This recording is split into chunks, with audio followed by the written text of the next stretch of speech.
Good evening, everyone. Before we begin, don't forget to like, subscribe, and share your thoughts in the comments. Let me know where you're watching from and what time it is there. Every comment helps these disturbing stories find their way back to you. Now, let's step into the darkness.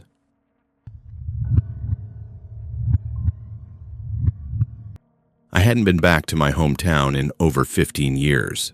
The drive itself felt like I was sliding backward through time, mile by mile.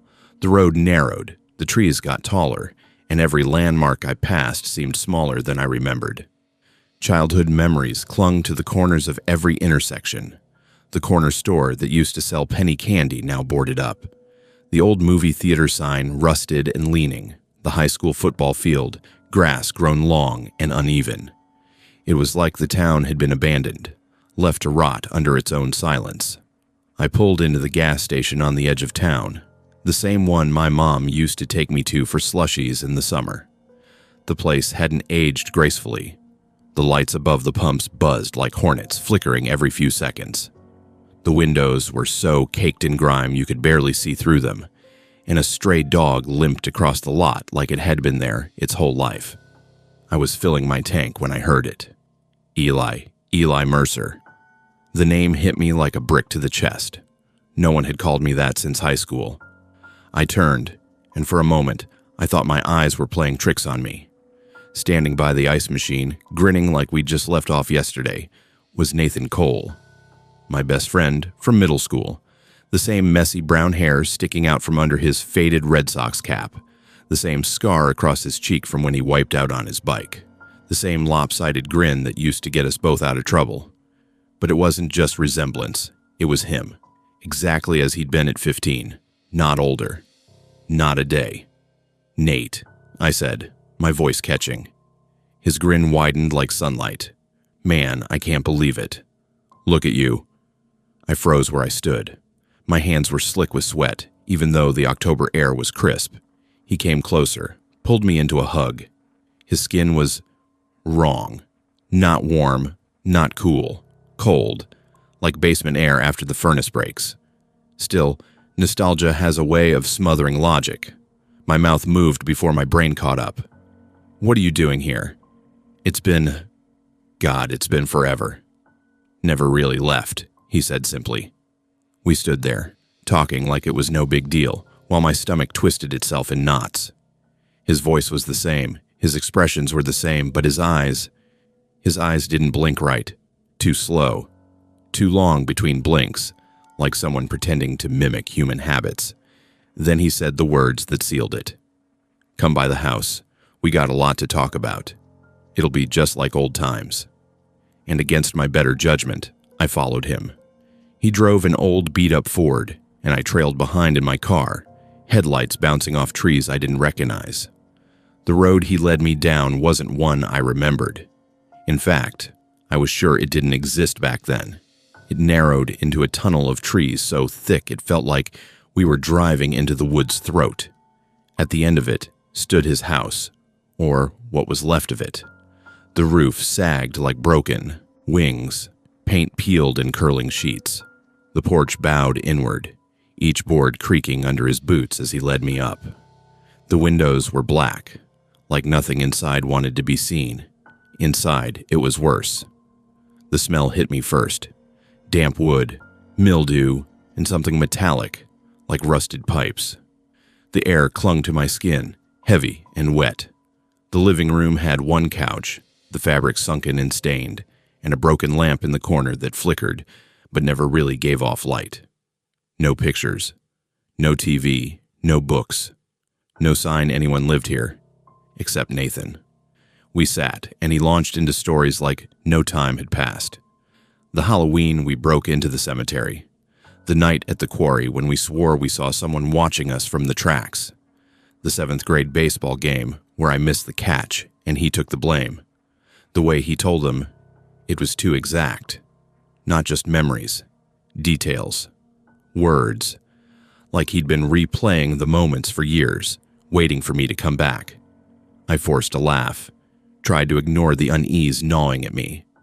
My eyes drifted to the walls, but they seemed to ripple faintly, like shadows moving where shadows shouldn't. Finally, I blurted it out. "Man, you haven't aged a day. What's your secret?" Nathan stopped mid-laugh. His smile froze, then slowly straightened into something unreadable. "I never had to," he said. The silence that followed pressed on my ears like water. My throat went dry. Then he leaned forward, eyes locked on mine, pupils so dark they swallowed the dim light. "You know what still hurts, Eli? That you didn't come back. That you didn't even show up for the funeral." My chest tightened. I tried to swallow, but my mouth was dry sand. What funeral?" Nathan's face slackened. His grin fell away. "Mine." The word hung in the air like smoke. For a moment, I thought I'd misheard him. "What?" I whispered. Nathan's eyes didn't blink. His voice, once warm, came out flat. "My funeral, Eli. You didn't come. You left before it even happened." I felt my stomach flip. My head raced to argue, to laugh, to say he was screwing with me, but I couldn't get the words out. My pulse thundered in my ears. "There wasn't," I stammered. "That's not possible. You're right here." He tilted his head, that too wide grin curling back into place. "Am I?" And then I noticed it. His breath, or rather the lack of it. His chest didn't rise, didn't fall. The air in the room was so cold my own breath fogged, but his didn't. The house groaned suddenly, a long, dragging sound, like weight shifting on the beams overhead. My eyes flicked toward the ceiling, but Nathan leaned forward sharply, forcing my gaze back to him. "Don't look away from me," he whispered. Something in his voice paralyzed me. My knees trembled against the rotten floorboards, but I couldn't move. I couldn't even breathe right. "You promised we'd stick together," Nathan said, softly, almost childlike. "By the quarry, remember? Best friends forever. Never leave each other behind. That's what you said." I remembered. God help me, I remembered. We were 12, sitting by the water, our voices cracking with puberty, swearing an oath that meant nothing more than a kid's summer bond. I'd forgotten. He hadn't. "You left," he continued, voice trembling with a bitterness that scraped down my spine. "And I've been waiting. Alone. Everyone left me down there, Eli. Everyone but you. You're supposed to be here." The shadows in the corners of the room seemed to shift, pulling toward us. The flickering lamp buzzed louder, then went out with a pop, plunging the room into darkness. My heart jackhammered. I shot to my feet, stumbling backward. I need to go." Nathan was already standing in front of the door. He hadn't moved. I hadn't seen him move. But he was there, blocking the only way out. His face was pale as bone. His grin stretched impossibly wide, too wide for human skin. "You can't run," he said, his voice low and cold. "Old friends don't let go." I bolted left, toward the window, but the glass was pitch black, not reflecting the room, not reflecting me, just swallowing everything like a void. I froze, my own ragged breathing loud in my ears. Behind me, I heard him whisper, "I saved you a seat." Cold fingers clamped around my arm, freezing, unforgiving. I screamed and tore free, the skin burning where he touched me, and scrambled into the hallway. The walls seemed narrower, the floorboards soft like mud under my feet. Every shadow leaned toward me. Every corner hid something waiting. I ran blind, crashing through the dark until I hit a door. My hands found the knob. I wrenched it open, bolted outside, and nearly collapsed in the damp night air. But the woods weren't woods anymore. They pressed in on all sides, trees leaning close like spectators. I didn't see his truck. I didn't see the road, just endless black timber. Still, I ran. Branches whipped my face, tore at my jacket. The ground sloped downward, and I stumbled, half rolling until I saw a faint glow in the distance, my car's headlights. I didn't think. I sprinted, every nerve on fire, until I slammed into the driver's side door. I flung it open, threw myself inside, locked it, and jammed the key into the ignition. The engine roared, headlights slicing through the trees. My chest heaved so violently it hurt. I pulled onto the dirt path and didn't stop, not once, until I reached the main road. Only then did I dare look in the rearview mirror. The house was gone, just trees, black and endless. I swallowed hard, trying to convince myself it was adrenaline, that my mind was twisting things. I just had to get out of town, get miles between me and whatever that was. But as I sped down the empty road, headlights cutting through the mist, my stomach dropped. In the mirror, I saw him, Nathan, sitting in the back seat, smiling, and this time, his reflection was smiling wider than his face.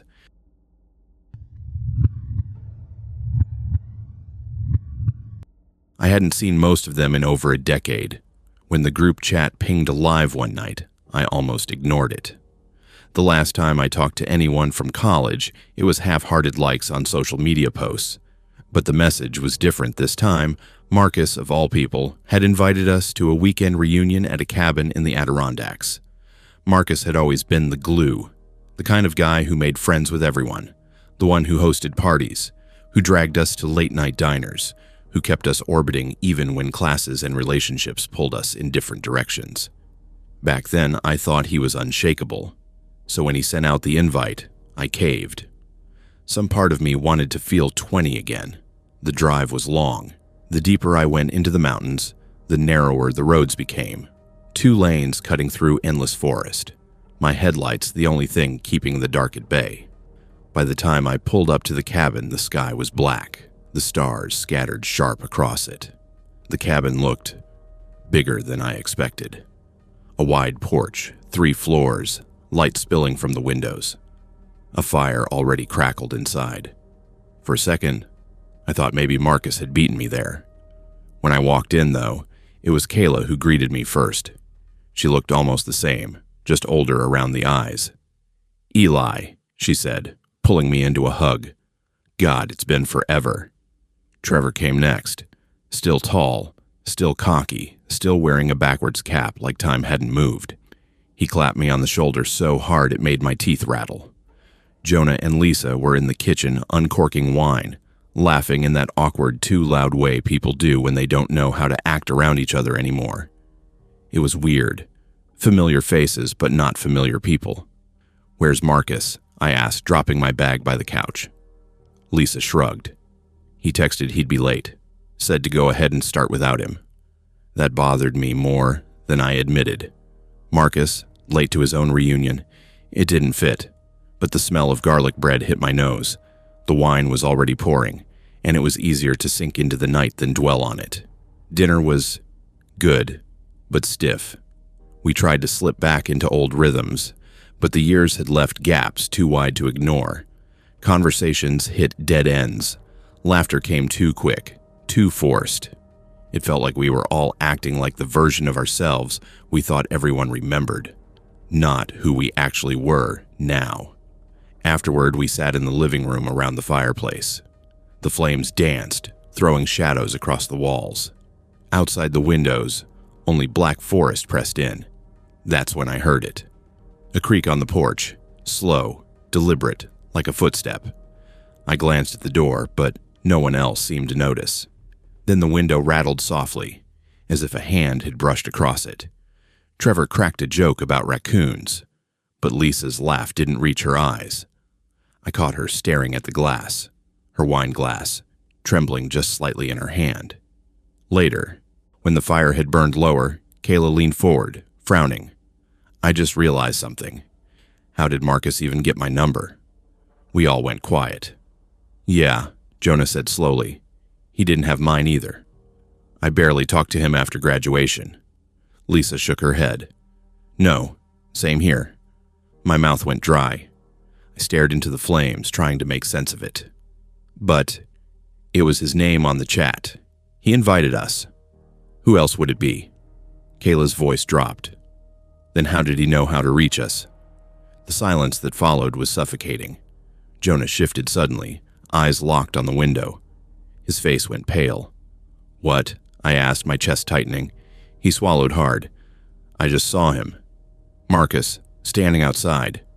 The air seemed to vanish from the room. We all turned to the glass. The trees loomed, the porch empty. Only our reflections looked back. "No," Jonah whispered, shaking his head. "He was there, right there, watching." No one spoke after that. We just sat, staring at the windows, every pop from the fire making us flinch. At around 3 in the morning, Trevor finally stood up, throwing his hands. "You guys are ridiculous. It's dark. We've had wine and you're freaking yourselves out." "I'll prove it." He grabbed a flashlight from the shelf, snapped it on, and swung the beam toward the porch. "See? Nothing. Just trees." Then he opened the door. The night swallowed him whole as he stepped outside. The beam bobbed across the grass, then deeper into the woods.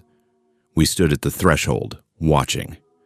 The sound of his footsteps crunched on the gravel path, growing fainter as he wandered further. And then, the scream. It ripped through the trees, high and jagged and full of terror. Not a joke, not a prank. A scream that made my blood run cold. We bolted out onto the porch. The flashlight lay on the steps, still glowing. Trevor was gone. Trevor's scream still echoed in my ears as the beam of his flashlight flickered against the porch steps. We all froze, staring into the trees, waiting for him to come running back. But the forest swallowed everything. His scream, the sound of his footsteps, even the wind. It was just silence. Lisa whispered, "We need to call someone." "No signal out here," Jonah muttered, his voice trembling. He lifted his phone anyway, staring at the dead bars. "There's nothing." Kayla grabbed my arm. Her nails dug deep into my skin. "We have to go after him." "Are you out of your mind?" I snapped. "You heard that scream. He's gone." Her eyes filled with tears. "We can't just leave him out there." Jonah bent down and picked up Trevor's flashlight. It was warm in his hands, like it had only just been dropped. "He didn't go far. Maybe he fell. Maybe—" The beams swept across the trees, and we all saw it. A figure standing between the trunks, just beyond the reach of the light. Still, watching. The air left my lungs in a rush. "Marcus," Kayla whispered. The figure didn't move. Then the flashlight sputtered, blinked out, and Jonah cursed. By the time he smacked it back to life, the space between the trees was empty. We stumbled back into the cabin and slammed the door. The silence inside was worse, heavy, and suffocating. The fire had burned down to embers, and the shadows leaned long across the walls. Lisa's voice cracked.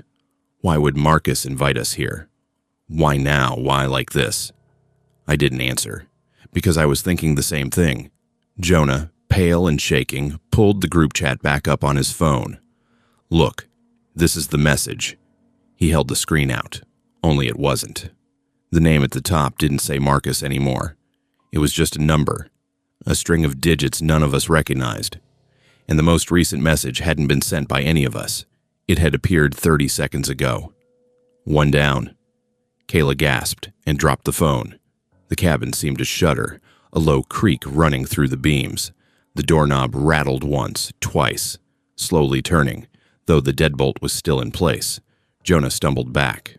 "Oh God, he's here." We pressed against each other in the center of the room, listening. The knob stopped rattling. Silence stretched, and then footsteps.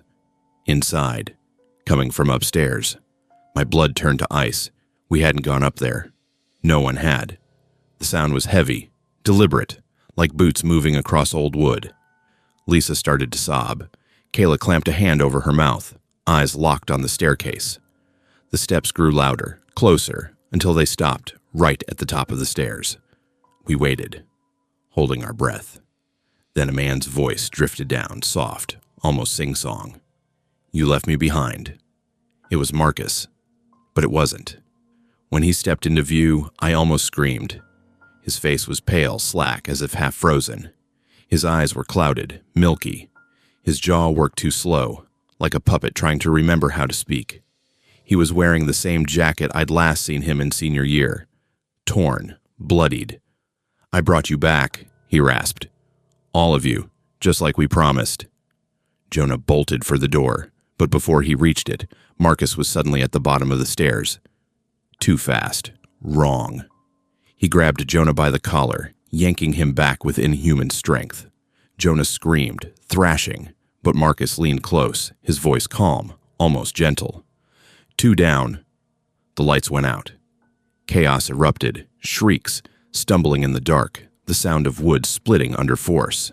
I scrambled blindly, found Kayla's hand, dragged her toward the kitchen. Lisa's voice cut through the dark, then choked into silence. We found the back door, fumbled with the lock, and threw it open. Cold night air hit me like a slap. We ran, crashing through the trees, branches clawing at our faces. Neither of us looked back. We didn't stop until the cabin's glow was gone. Finally bent over. Gasping for breath, I pulled out my phone. Still no signal. But the screen lit up anyway. A new message had appeared in the group chat. No number, no name, just a line of text. 3 left, Kayla sobbed. I stared at the screen, my hand shaking so hard I almost dropped it. And then, faint but unmistakable from the dark woods around us, Marcus's voice carried. Calm. Patient. Don't leave yet. The reunion's just getting started.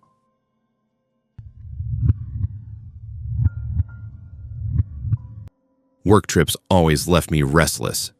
I'd spend the whole day smiling in meetings, shaking hands, pretending I cared about things I didn't. And then, when the hotel room door clicked shut, the silence pressed down like a weight. That's why I wandered to the bar by the river that night. It wasn't glamorous. In fact, it was the kind of place where the jukebox still ate quarters and the stools wobbled when you sat down. A neon beer sign buzzed faintly, throwing red and blue light across the sticky floor. I didn't expect to see anyone there, certainly not anyone I knew. But when I ordered my drink and glanced down the bar, my whole body went cold. Dylan. It was Rachel Meyer. For a second, I couldn't even breathe. Rachel had been my best friend in high school, the one person I could talk to when the world felt too heavy. We spent entire summers driving nowhere, just listening to music and complaining about everything. She was smart, fearless, the kind of person you believed would outrun this town and never look back. Only, she disappeared after senior year. No one knew what happened. Some people said she ran away. Some whispered worse things. Her family moved out of state within months. For 15 years, I never saw her again. Until now. And she looked the same. Older, sure, but not much. Her hair was shorter, her face a little sharper. But when she smiled, I felt that same jolt in my chest I used to feel when she climbed into my car with a grin and a bag of chips at midnight. Rachel, I stammered. She slid off her stool and hugged me. Her skin felt cooler than I expected, but her laugh was exactly as I remembered. God, it's been forever, she said. Sit with me. We talked. For hours, it seemed, about teachers we hated, the stupid fights we had, the small town we both swore we'd escape. And for a while, it would... perfect. Like no time had passed at all. But there was something off. The bar was oddly quiet. No one came or went. The bartender barely moved, wiping the same glass for what felt like an eternity. And Rachel, she had a way of steering the conversation back to that last summer. The one before she vanished.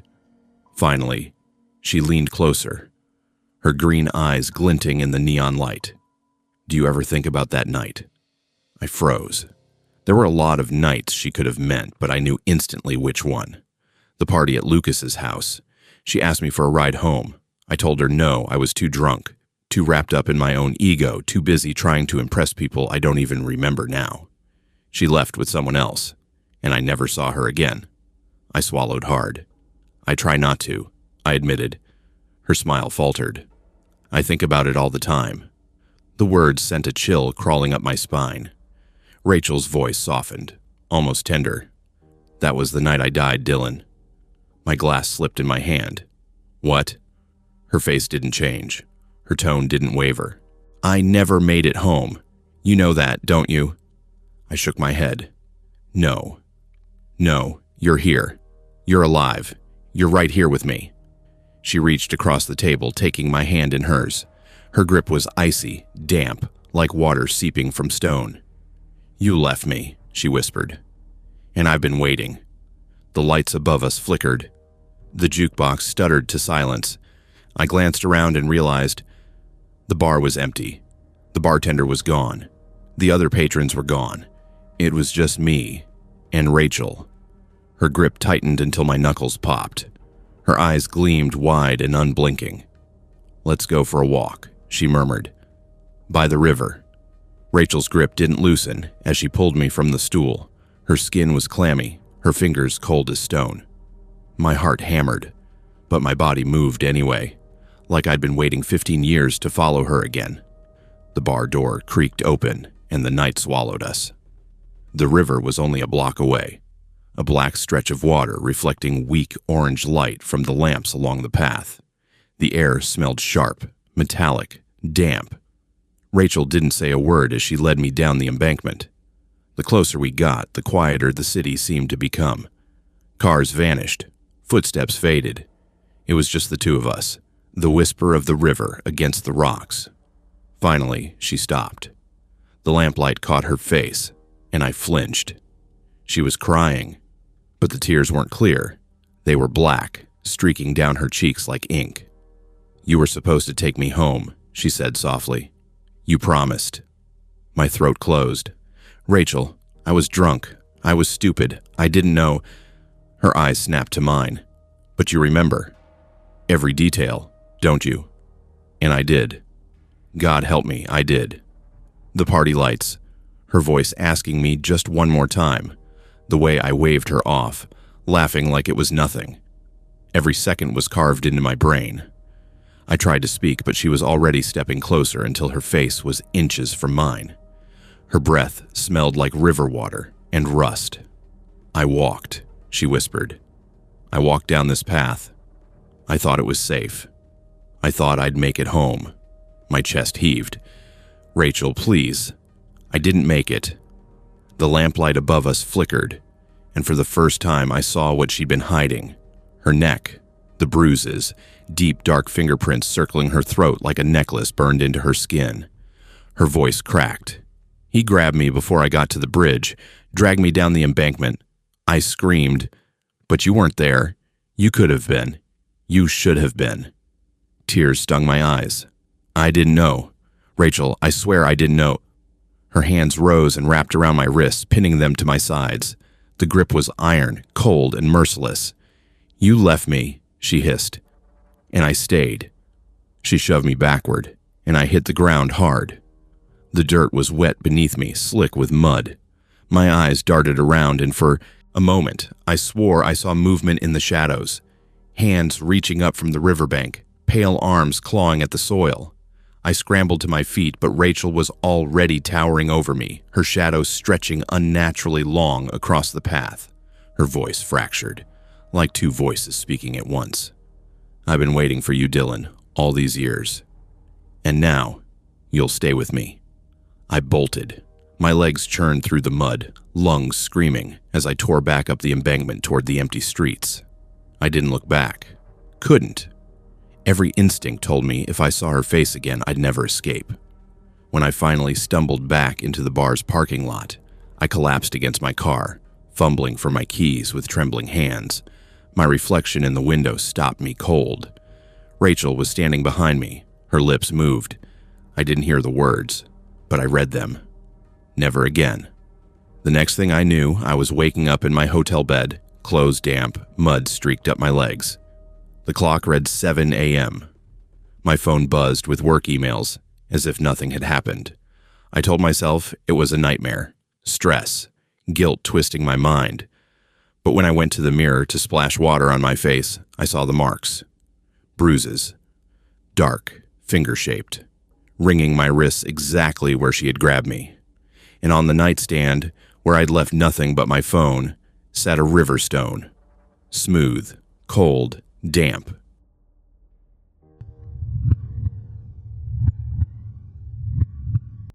When I walked back into my mom's house after the funeral, it didn't feel like home anymore. It felt like a body without a soul. The curtains were drawn tight, letting in only slivers of gray light. Every surface was layered in dust. The air had that stale smell of furniture polish mixed with old carpet, like time had been sealed inside for years. It was hard to believe she'd only been gone a week. I'd taken time off work to clean everything out, pack it into boxes, and decide what to keep. It was harder than I thought it would be. Every object I picked up had weight. A mug, a photo frame, a scarf. Each one carried a memory, and touching it felt like opening a wound. I spent hours that first day just standing in the living room, moving piles of newspapers around.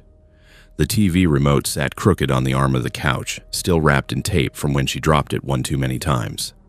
The clock on the wall ticked, but the battery was dying. It made a weak, halting sound every few seconds. That's when I found it. Shoved behind a stack of unopened mail on the bottom shelf of a cabinet, our old answering machine. The sight of it made me freeze. It was one of those blocky beige models with the little cassette tapes inside. The plastic had yellowed with age, and the buttons stuck when I touched them. But I remembered it. God, I remembered it. Back when I was a kid, my mom would play messages out loud and complain about them in real time, arguing with telemarketers, chuckling at neighbors, sighing when my dad called, and Tyler. I remembered Tyler Bennett leaving stupid prank calls when we were 13, pretending to be the school principal, putting on fake voices. Sometimes he'd just laugh into the machine until Mom told me to erase it. Tyler had been my best friend. My escape when home was too heavy. The one person I trusted, and he'd been dead for nearly 20 years. I don't know why I did it. Curiosity, maybe. Or maybe part of me wanted to hear my mom's voice one more time. I plugged it in. To my surprise, the little red light blinked to life. 6 new messages. The tape wheels began to spin with a faint whir. The first was ordinary. A dentist appointment reminder from 2001. The second, some telemarketer talking about long-distance phone plans. The third made my chest ache. My mom's voice. She was calling her sister, forgetting to hang up after the beep, rambling about groceries, the neighbor's barking dog. Hearing her again was like a punch to the gut. I sat on the floor listening, wishing I could answer her. Then another message clicked. Static. In a voice I hadn't heard since high school. "Hey Matt, it's Tyler, call me back, man." The remote slipped out of my hand. My whole body went cold. It was impossible. But it was his voice. Not the way I remembered it. Higher, lighter, still caught in youth. No, this voice was deeper. Rougher. Older. The voice he would have had if he'd lived past. 17. I just sat there, staring at the machine, waiting for it to rewind and play something different. But the tape spun on. The next message. "Matt, why aren't you answering?" My pulse hammered in my ears. The next. "Don't tell me you forgot me." I scrambled forward and yanked the cord from the wall. The machine went dead. For about 3 seconds. Then the light blinked back on. The tape wheels began to spin again, slow and steady. Static hissed. And then his voice filled the living room. "Matt, I know you can hear me." My mouth went dry. I backed away until I hit the couch, staring at the unplugged machine, at the tape that wasn't supposed to move anymore. The house seemed to lean in with me. Every tick of the dying clock amplified, every shadow darker. Then the kitchen phone rang. The old landline on the wall, the one my mom hadn't paid for in years. Its cord was cracked, the receiver sticky with dust. But it rang, shrill, loud, like it had never stopped working. I couldn't move. 3 rings. 4. Then silence. The answering machine clicked, and Tyler's voice, calm and patient, whispered through the speaker. "Pick up, Matt. We need to talk. You owe me that much." The house was silent after the last message. Silent in a way that felt alive, like it was holding its breath, waiting for me. I didn't move. My eyes were locked on the answering machine, still glowing faintly, the tape inside spinning with its soft mechanical hum. Then, the machine clicked. "Do you remember the promise, Matt?" My stomach dropped. Tyler's voice, older, slower, like he was standing in the room with me. "You said you'd always have my back, that no matter what, you wouldn't let me down." I pressed my palms to my ears, shaking my head. "You're not real. You're not..." But the voice cut over me. "The night I died, you could have saved me." The air left my lungs. I hadn't thought about that night in years, but the memory rushed back whether I wanted it or not. Tyler calling me after the party, slurring his words, saying he couldn't drive, begging me to come get him. And me, too wrapped up in my own night, too drunk, too selfish, brushing him off. "You'll be fine, man. Just crash at someone's place." But he didn't crash on a couch. He crashed head-on with another car. The machine whirred again. "You let me die alone, Matt," bleating, calling your name. The walls seemed to pulse with the words, pressing closer. I stumbled backward, bumping into the coffee table. The phone rang again, loud, rattling on the wall. One ring, two. I ran for the door, but the knob wouldn't turn. It was like it was fused shut, the metal hot under my hand. The phone rang a third time, then cut off. The machine clicked. Static roared through the speaker. Beneath it, faint sounds, the screech of tires, the sickening crunch of metal, a boy's scream cut short. I clutched, my chest, bile rising in my throat. "Stop it, please, just stop." But the tape kept spinning. "Do you hear it now?" Tyler's voice bled through the static, broken, ragged. "Do you hear what I lived through while you stayed safe in your bed?" Something slammed upstairs. A door, a footstep. The whole house vibrated like something massive had moved above me. The machine clicked again. This time the voice was right behind me. "Look at me." I froze, my breath fogged in the air. Slowly, I turned. The living room was empty, but the shadows along the wall stretched unnaturally long, stretching upward like arms reaching out. The phone rang again. This time I picked it up. My hand shook as I pressed it to my ear. "Hello?" For a second, only silence. Then the sound of wet, labored breathing, and Tyler's voice. Calm, almost gentle. "You never answered before. You'll answer now." "Tyler," my voice cracked. "I'm sorry, I'm so sorry. If I could take it back." "You can." His voice cut sharp. "You will." The line went dead. I lowered the receiver slowly, my pulse thundering. Then my cell phone buzzed in my pocket. My heart nearly stopped. With trembling hands, I pulled it out. One new voicemail. I hadn't heard it ring. The number was unknown. My thumb hovered over play. Against every instinct screaming at me, I pressed it. Tyler's voice whispered through the speaker. "Don't bother running, Matt. I'm already here." The lights went out. Darkness swallowed the house whole. In the pitch black, I felt it, cold fingers brushing my arm. And then the voicemail played again, louder this time, on speaker, echoing around me. "I waited for you. Now you'll wait with me."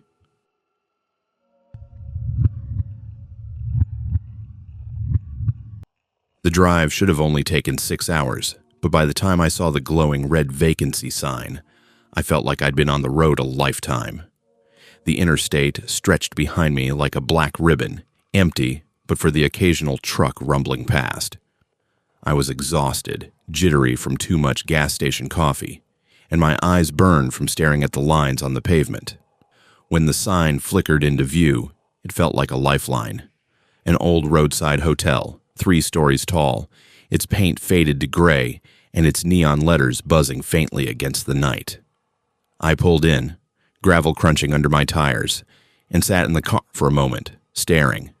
Something about the place stirred something deep in me. Familiarity. Déjà vu. Inside, the lobby was nearly deserted. A cracked fish tank bubbled against the wall, but there were no fish inside. Plastic plants drooped in the corners, and a vending machine hummed by the far door. The desk clerk was an older man with heavy eyelids and a face that looked carved out of stone. He didn't smile when I approached. "Room for the night?" he asked. His voice was flat, like he'd said the same sentence 1,000 times without meaning it once. "Yeah," I muttered, sliding my card across the counter. "Just passing through." He reached under the desk and handed me a key. Not a card, an actual brass key on a plastic tag. 317. The number hit me like a punch. I stared at it, my chest tight. The clerk's expression didn't change.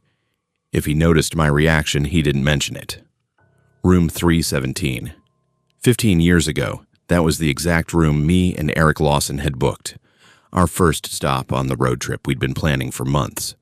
We were supposed to drive across the country, see the weirdest roadside attractions, live out of the car, Just be free for one summer before life closed in.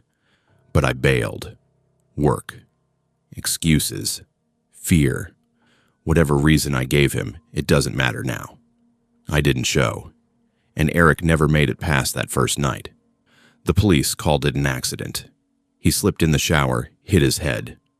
But I'd carried the guilt ever since because if I'd gone with him, maybe things would have been different. And now, after all these years, the clerk had handed me the same number. I tried to tell myself it was just coincidence. Just another door, another room. But when I walked down the hall, dragging my bag behind me, the feeling in my chest wouldn't go away. The hallway was too quiet. The carpet was threadbare, patterned in ugly brown swirls that seemed to shift when I looked at them too long. Doors lined each side, most of them closed, a few cracked open just enough to show shadows moving inside. The lights overhead buzzed, flickering occasionally, like they were struggling to stay alive. My key shook in my hand as I unlocked the door, and when it swung open, I froze. The room looked exactly as I remembered it. Same dark green carpet, same floral curtains, their edges stained from years of dust. The desk in the corner, chipped at the edge. The bedspread, patterned with faded red squares. Even the faint smell of mildew hit me like a memory I didn't want to remember. For a long time, I just stood there, staring into the room. It was like no time had passed, like the 15 years between then and now had folded in on themselves. Finally, I forced myself inside. Dropped my bag on the chair, closed the door. I told myself it was nothing, coincidence, an old hotel where nothing ever changed. But lying in bed later, staring at the ceiling, I couldn't shake the feeling that I wasn't alone. The AC rattled in the corner, spitting out cold air in uneven bursts. The pipes in the bathroom groaned now and then, like someone turning the faucet on and off. Every creak of the building made my muscles tighten. I tried to close my eyes, tried to sleep, but my mind kept circling back to Eric. Eric, with his lopsided smile and too loud laugh. Eric, daring me to jump from the quarry rocks. Eric, gripping the wheel with one hand and pointing out roadside diners with the other. Eric, standing in the parking lot the night we said goodbye, trying to hide the disappointment on his face when I told him I wasn't coming. The last voicemail he left still echoed in my head. Come on, man. You'll regret missing this. I swallowed hard and turned over. The clock on the nightstand glowed 2:47 a.m. The red numbers bled into my eyes. At some point, I must have drifted off, because when I opened my eyes again, the room was different. The AC had stopped. The pipes had gone silent.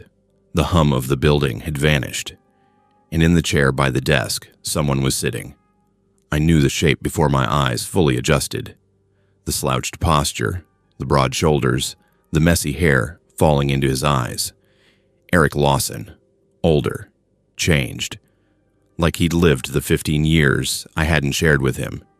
He smiled when he saw me, the same crooked grin I remembered, but his eyes, they were too dark, too wide, like the pupils had eaten everything else. Hey, Matt, he said, leaning forward, his hands clasped. His voice was calm, steady, like we'd just picked up a conversation we'd left unfinished. Took you long enough. My chest seized. I couldn't speak. Eric's grin widened. You finally made it. I couldn't breathe. My chest heaved as Eric leaned forward in the chair, his grin fixed, his eyes too dark, too wide. I tried to sit up to say something, anything, but my body felt heavy, like the air itself was pressing me down into the mattress. You don't look surprised, he said softly. Almost like you knew I'd be here. My throat tightened. Eric, you're dead? He tilted his head, his grin never wavering. Yeah, I figured you'd say that, but look at me, Matt. Really look. I didn't want to, but I couldn't stop my eyes from locking onto him. He looked real, too real. The way his shirt bunched at the collar. The way his hands flexed, as if restless. His shadow stretched across the carpet in the wrong direction, long and jagged, reaching toward me. He leaned back in the chair, studying me. 15 years, man. 15 years, and not once did you come here. Not once did you check. My voice cracked. I couldn't. I didn't want to see. What? My blood on the tiles? His tone sharpened, though his smile never broke. The hotel staff hosing it off before checkout. Or was it easier to pretend I was just gone? I shook my head. Tears stung my eyes. I didn't know what to do. I thought it was just an accident. Eric laughed, low and humorless. Accident. That's what they told you. That's what you wanted to believe. The clock on the nightstand ticked once, then again, louder than before. With each tick, the air grew heavier. Eric's voice dropped. Do you know what really happened? The lights flickered. For a split second, the room wasn't the same anymore. The walls were soaked, dark stains dripping down the wallpaper. The carpet was wet beneath the bed. A metallic stench filled the air. When the light steadied, Eric was closer. Sitting on the edge of the bed now, his face inches from mine. I waited for you that night, he whispered. I sat in this room, looking at that door, expecting you to walk through. Every sound in the hall, I thought it was you, but you never came. I clutched the sheets, my nails digging in. I'm sorry, I choked. I should have been there. I should have... His hand shot out, cold and iron strong, gripping my wrist. Yeah, you should have. The room groaned, the walls bending inward, as if the entire building was breathing. The hum of the AC came back, but warped, a low moan that rattled the vents. Eric's eyes darkened further, swallowing the whites until they were nothing but void. And now you are. You finally made it. I tried to pull away, but his grip only tightened. The carpet beneath the bed began to ripple, like water stirred by unseen hands. A smell of rot rose up, gagging me. Do you feel it? Eric asked. His voice was layered now, like two people speaking at once. This room never let me leave. It kept me. And it's been waiting for you, too. The walls shuddered. The wallpaper peeled in strips, revealing black mold beneath. The ceiling sagged, dripping with water that wasn't water. It was darker, thicker, almost tar. I screamed, yanking against his grip, but Eric only laughed. You ditched me once. You don't get to walk away again. I managed to wrench free, stumbling off the bed. I ran for the door, slamming the lock, twisting the knob. Nothing. The metal burned my palm, scorching hot. Behind me, the clock ticked louder. 2:47 a.m. Then again. 2:47 a.m. The numbers didn't change. I spun back. Eric was standing now, taller than I remembered, his shadow swallowing the walls. His voice shook the room. This is it, Matt. You're not passing through. You're checking in. The air grew thick, impossible to breathe. My vision blurred, spots dancing before my eyes. The room tilted like gravity itself was collapsing inward. The last thing I saw was Eric's grin, his face inches from mine, his whisper slicing into my ear. Welcome home.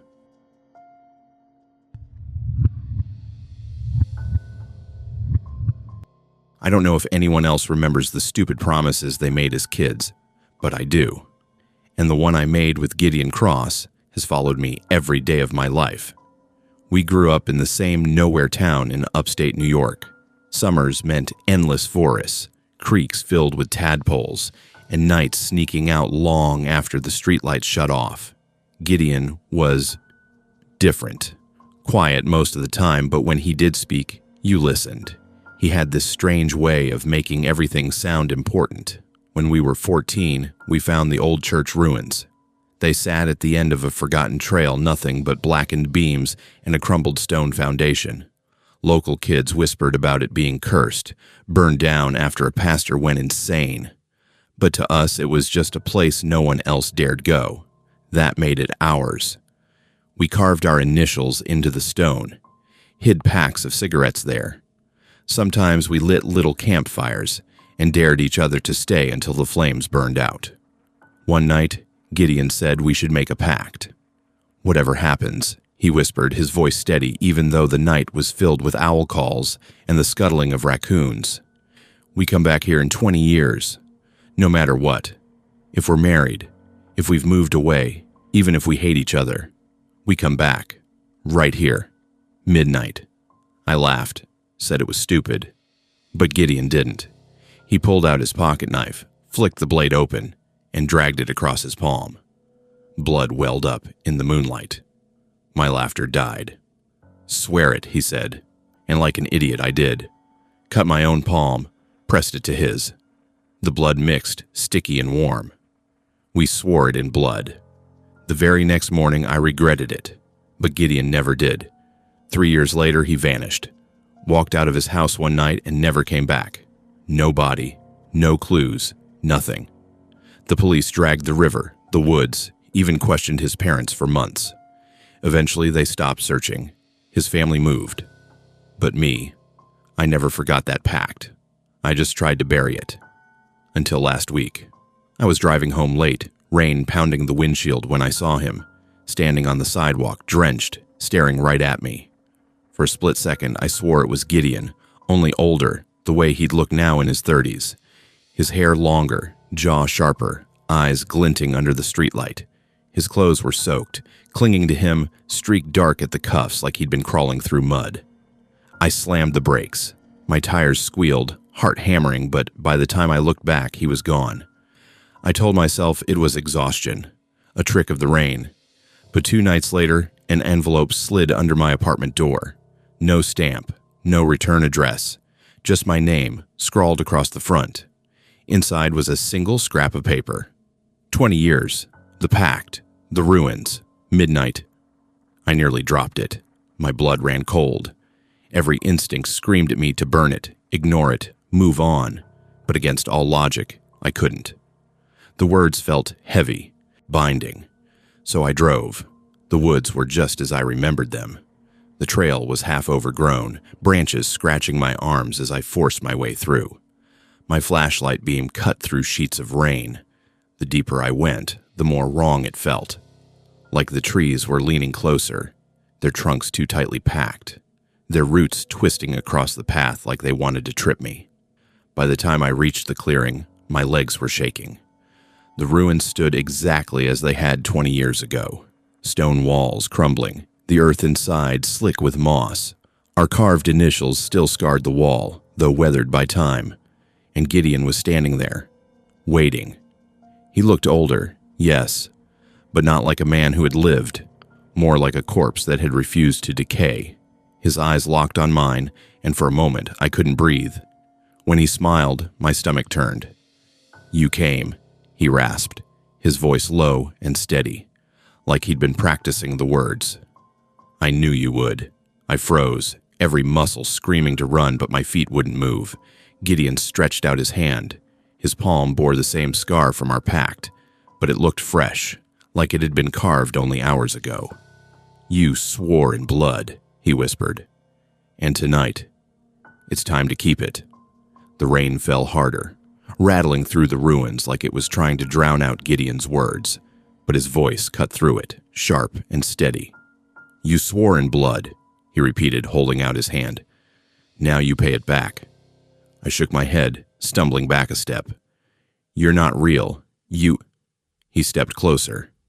The mud under his boots didn't splash, didn't sink. He moved like the ground itself carried him forward. "I waited, Matt," he said. "I waited for you that night, and I waited 20 years more." Lightning split the sky, and for an instant I saw it. The ruins weren't empty. Figures stood in the shadows of the crumbling walls. Dozens of them, pale shapes, their faces half hidden, their eyes glinting, watching. When the flash faded, they were gone, but Gideon's smile widened. "They came to me after you left. They showed me what the pact meant. It wasn't just a promise between boys. It was binding." I tried to speak, but my throat closed. The air was too heavy. Gideon lifted his palm. The scar split open as if freshly cut, blood welling in the rain. He smeared it across one of the stones, and the ground beneath us shuddered. The earth split just slightly, and a black seep rose through the cracks. It smelled like rust and rot. "You thought it was a game," he said, voice deepening, layering with something else. "But you signed with blood, and blood is never forgotten." I spun toward the path, desperate to run, but the trees leaned in. Their branches knotted together overhead, sealing the trail. The forest itself had locked me in. Behind me, Gideon laughed, low, broken, a sound that seemed to come from a dozen throats at once. "You left me," he said, "but now you'll stay." The ruins groaned. The stones shifted. The initials we'd carved as kids glowed faintly in the dark, our letters pulsing like open wounds. I pressed myself against the wall, trembling. "What do you want from me?" Gideon stepped close enough that I could see the water dripping down his face, streaking into the corners of his mouth. His eyes were pits now, black and endless. "I want what I gave," he whispered. "My blood. My years. My soul." He gripped my wrist, harder than bone should allow. Pain shot up my arm. I looked down. His hand was sinking into my skin, fingers rooting like claws. The crowd of shadowy figures flickered back into view, clearer now. Men, women, children, all gaunt, drenched, their mouths moving silently. Their eyes locked on me as Gideon's voice thundered, "They wait for you. You swore to join us." I screamed, trying to wrench free, but his grip was unbreakable. The ground split wider, a gaping maw opening in the earth. The smell of decay poured out. I could hear things moving below, whispers, screams, wet dragging sounds. Gideon leaned into my ear. "Welcome back, brother." And he pulled. The earth swallowed my legs, the mud sucking me down. I clawed at the stones, my nails breaking, skin tearing, but the figures in the ruins pressed closer, their cold hands guiding me into the pit. The last thing I saw was Gideon's face, grinning wide, his teeth jagged and broken. "You kept the pact." Then the ground closed. The ruins fell silent, and the initials carved into the stone glowed one final time, before fading into nothing.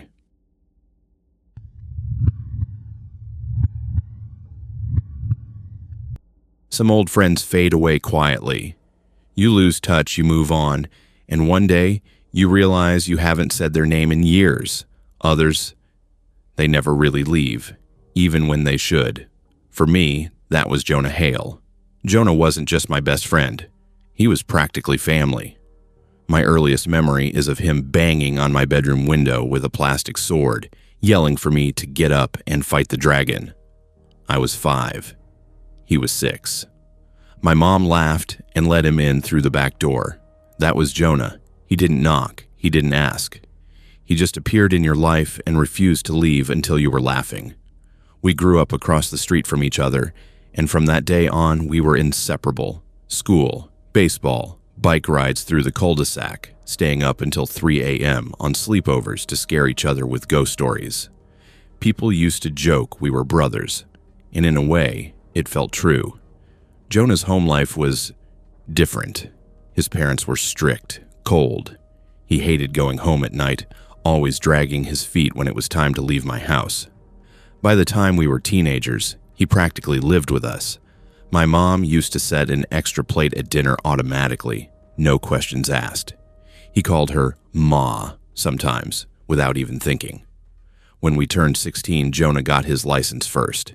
He drove us everywhere, in his beat-up Chevy, music blasting, the windows rolled down even in the middle of winter. He was reckless, fearless, alive in a way I never was. If I hesitated, Jonah would push me. If I said I was scared, Jonah would dare me anyway. Then, when we were 19, everything ended. Jonah was driving home from a late shift at the gas station. The roads were slick, icy.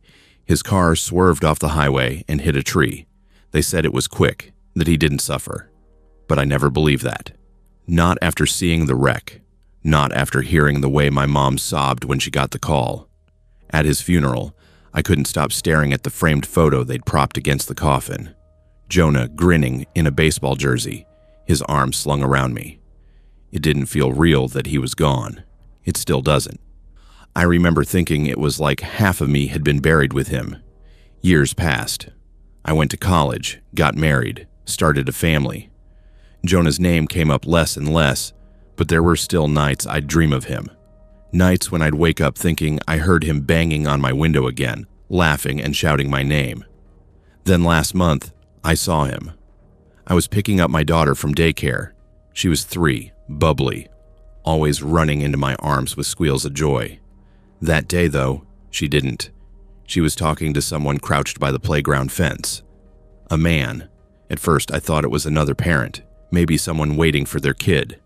But when he turned, my heart stopped. He looked older than the boy I'd buried. His face was sharper, hair a little longer, but his eyes, those were Jonah's eyes. That same restless energy, like he was about to burst into laughter or dare you to do something crazy. For a second, he just stared at me. Then he smiled. My knees nearly buckled. I shouted his name before I could stop myself. Parents turned. Kids looked up.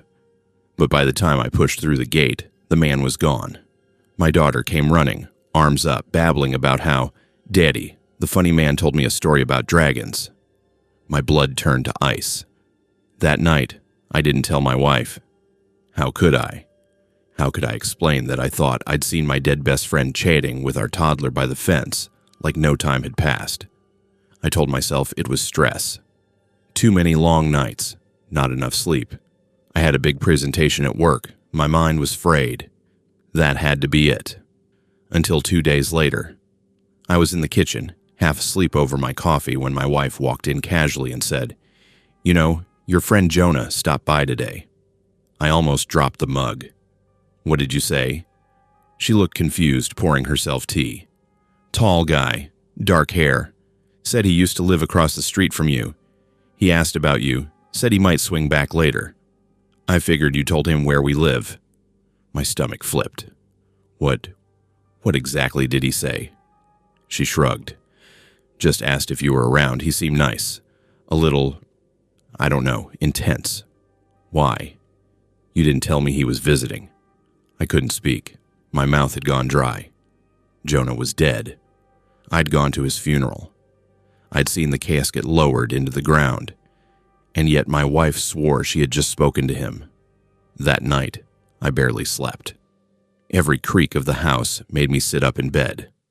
I swore I heard footsteps on the porch, faint whispers against the glass, like someone breathing close to the window. At one point, I could have sworn I saw a figure standing in the hallway outside my daughter's room, too tall to be mine. When I got up to check, the hall was empty. My daughter was sleeping peacefully. By 3 a.m., I was pacing the living room with a baseball bat in my hands, my heart pounding. Nothing. No forced locks, no signs of anyone outside. I finally collapsed on the couch, trying to convince myself I was losing it, until the morning, when my daughter pointed to the kitchen table and said, "Daddy, Jonah ate breakfast with me." My heart lurched. On the table sat her half-empty cereal bowl, and next to it, another one, filled, milk still dripping from the spoon. I hadn't poured it. My wife hadn't either. The spoon was wet. I stood in the kitchen staring at that wet spoon like it was a weapon, like it might leap off the table and stab me. My daughter sat there swinging her legs, humming, completely unaware of the terror crawling up my spine. "Sweetheart," I managed, kneeling down so I could look her in the eyes. "What did you say?" She blinked at me, spoon still in her mouth. "Jonah ate breakfast with me. He told me funny stories. He said I can call him Uncle Jonah." My blood went cold. Where is he now?" She pointed toward the back door. "He said he had to go, but he'll be back." My wife walked in then, yawning, coffee in hand. She gave me a puzzled look. "You look like you've seen a ghost." I almost laughed at that. Almost. That day at work, I couldn't focus on anything. Every reflection in every glass door, every shadow across the cubicles. I thought it was him. Jonah, older now, watching me. My chest ached with something I couldn't explain. Guilt, terror, longing. That night, I told myself I was going to end this. I sat on the couch long after everyone else had gone to bed, waiting. And sure enough, at 1:17 a.m., I heard the back door creak. I gripped the bat so tightly my knuckles cracked. The kitchen light flicked on by itself. And there he was, Jonah, standing barefoot on the linoleum, his wet hair dripping onto the floor, his smile easy, relaxed, like he'd been here 1,000 times before. "Hey, man," he said softly, like nothing was wrong. "Mind if I crash here tonight?" I nearly dropped the bat. My throat tightened. "You're dead." He tilted his head, amused. "Am I? Or did you just forget to save me?" I staggered back. "I went to your funeral. You saw a box," he interrupted. His grin widened, too wide now. "But you never looked inside, did you? You never really checked." The air in the room felt thin, sharp. "What do you want?" I whispered. He stepped closer. His eyes were darker now, hollow in the middle, like something was gnawing at him from the inside out. "I want my life back," he said. "You took it. You got everything I should have had.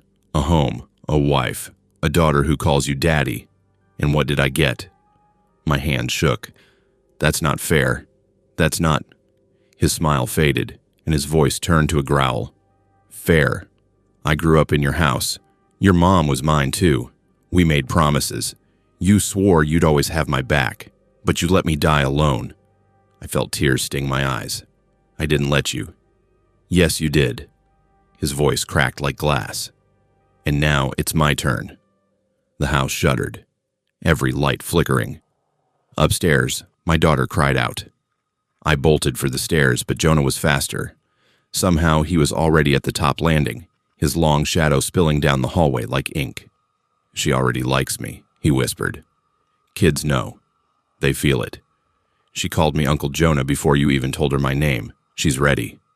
"Stay away from her," I roared, my voice breaking. He smiled again, soft now, almost gentle. "I don't want to hurt her. I just want what's mine. To sit at the table, to tuck her in, to hear her call me daddy." The word hit me like a knife. I stumbled into her room, slamming the door shut, pulling her into my arms. She was trembling, whimpering against my chest.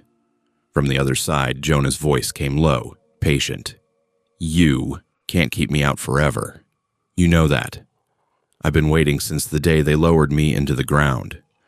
Waiting for you to give me back what you stole." The doorknob turned slowly. I pressed my weight against it, shaking. Then silence. I don't know how long I sat there on the floor, holding my daughter, whispering promises I didn't know if I could keep. Eventually, exhaustion dragged us both down. When I woke, the house was quiet. Too quiet. I carried her downstairs, praying my wife was in the kitchen, that everything was normal again. But she wasn't. On the table sat 3 bowls, one mine, one my daughter's, and one empty, still wet, a spoon resting across it. The chair at the head of the table was pulled out, as if someone had just been sitting there. I dropped the bowls, heart slamming in my chest, and ran to the living room. My wife was there, smiling, holding a cup of coffee, but sitting beside her on the couch, relaxed, arm draped across the back, was Jonah. Older, whole, looking like he belonged. My wife looked up at me, confused. "Honey, are you okay? You're shaking." I opened my mouth to scream, to tell her who he was, what he was, but Jonah just smiled, tilting his head the way he always used to when we were kids. "Relax," he said smoothly. "You look like you've seen a ghost." And my wife laughed. My daughter laughed, running to him, climbing into his lap like she'd done it 100 times. I stood there, frozen, watching my best friend slide seamlessly into the life that should have been his. And in that moment, I realized the truth. He wasn't haunting me. He was replacing me, and there was nothing I could do to stop it.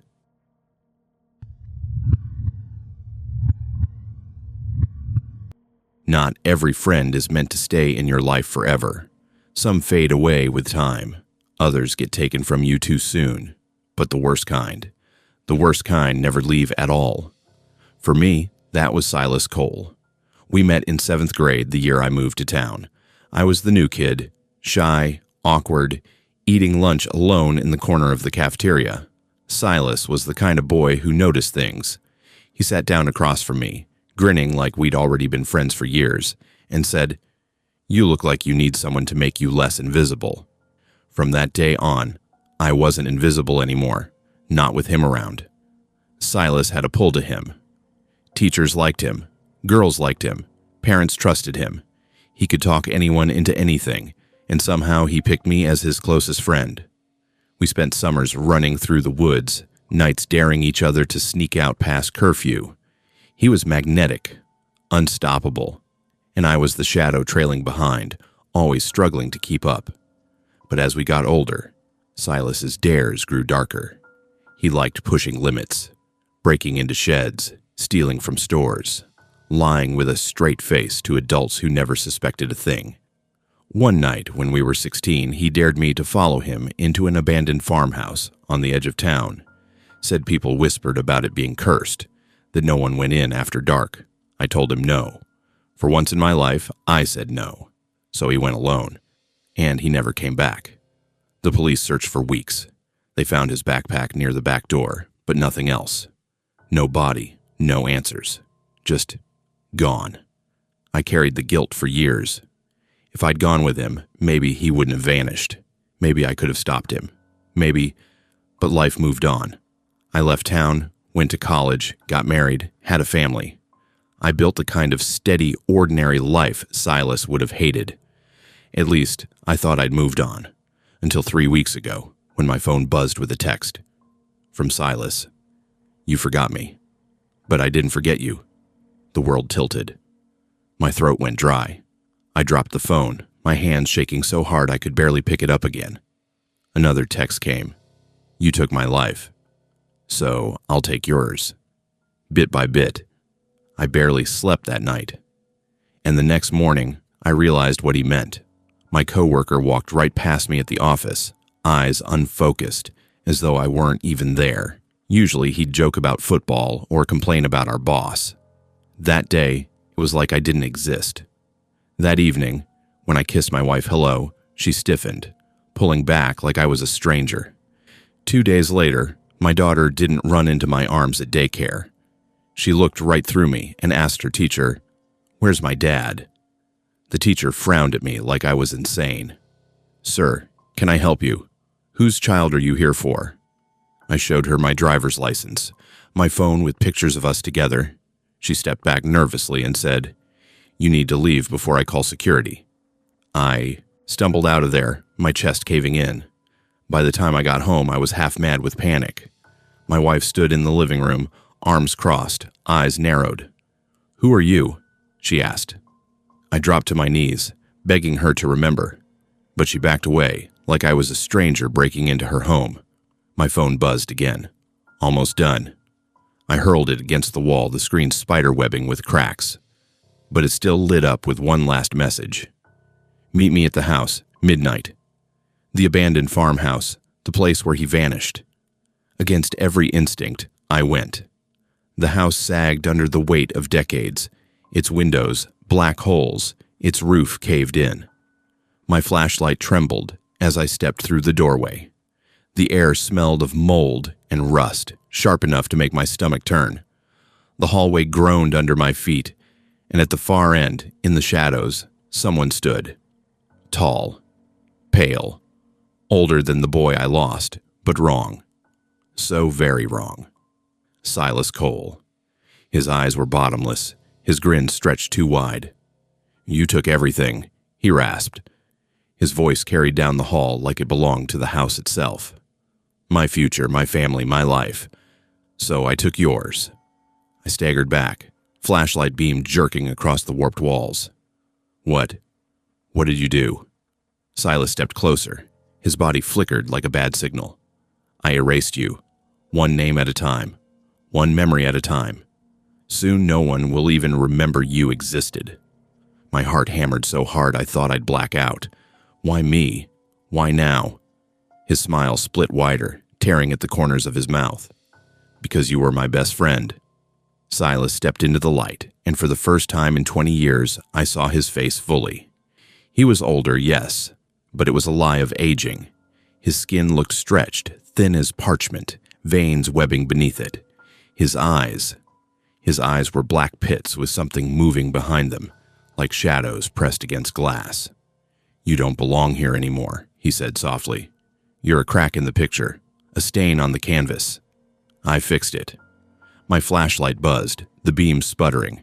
I tried to back toward the door, but the hallway seemed longer now, stretching into darkness that hadn't been there before. "You can't run," Silas whispered, as though reading my thoughts. "Every step you take, I've already taken away." The floor beneath me warped. I looked down and froze. My shoes were gone, my jeans, my hands. I was standing in the same ratty sneakers Silas used to wear, my reflection in a broken shard of mirror showing his face, grinning back at me. I dropped the flashlight, choking on panic. What are you doing to me?" Silas smiled, teeth too sharp. "I'm not doing it to you. I'm undoing you." The walls of the house pulsed, the plaster bleeding into the air. I stumbled into the living room, but it wasn't the house anymore. It was my kitchen. My wife stood at the counter pouring coffee. My daughter sat at the table swinging her legs, giggling. Relief surged through me. "Anna, baby, it's me." I ran forward, reaching out, and she looked straight through me. Behind me, the floor creaked. Silas stepped into the kitchen, barefoot, dripping water onto the tiles. My wife turned to him and smiled warmly. "Coffee's ready." My daughter squealed, running into his arms. "Daddy." No. I staggered forward, but my hands passed through the table, through the bowl, through the spoon. I was smoke, shadow, nothing. Silas winked at me over my wife's shoulder. "You see? They don't even remember you were here." Tears burned my face. I screamed, but the sound didn't leave my throat. I reached for my daughter again, but she clung tighter to Silas, laughing like she'd never known me at all. He kissed the top of her head, his grin wide and wrong. My family now. I backed away, chest hollow, lungs collapsing. Why? Why are you doing this? His grin vanished, eyes black as tar. "Because you left me," he hissed. "You let me walk into the dark alone, and I stayed there, waiting, watching. And I realized you didn't deserve what you got. I did." The kitchen flickered, gone. The house collapsed inward. The walls screamed as they fell, the air pressing in until I couldn't breathe. I was back in the ruins of the farmhouse, alone, except not alone. Silas was everywhere, his voice in the floorboards, in the beams, in the air itself. "I'm the father now, the husband, the man. You're nothing." My vision blurred. My skin felt like smoke peeling away from bone. My fingers dissolved into static. I staggered toward the doorway, but when I reached it, my name was gone. I knew it was gone. I couldn't remember it. Couldn't form it on my tongue. The world tilted. My memories spilled like sand through my hands. My mother's face blurred, then vanished. My wife's voice hollowed out. My daughter's laughter thinned into silence. All that remained was Silas, smiling in the dark. "You forgot me," he whispered. "But I'll never forget you, because now I'm you."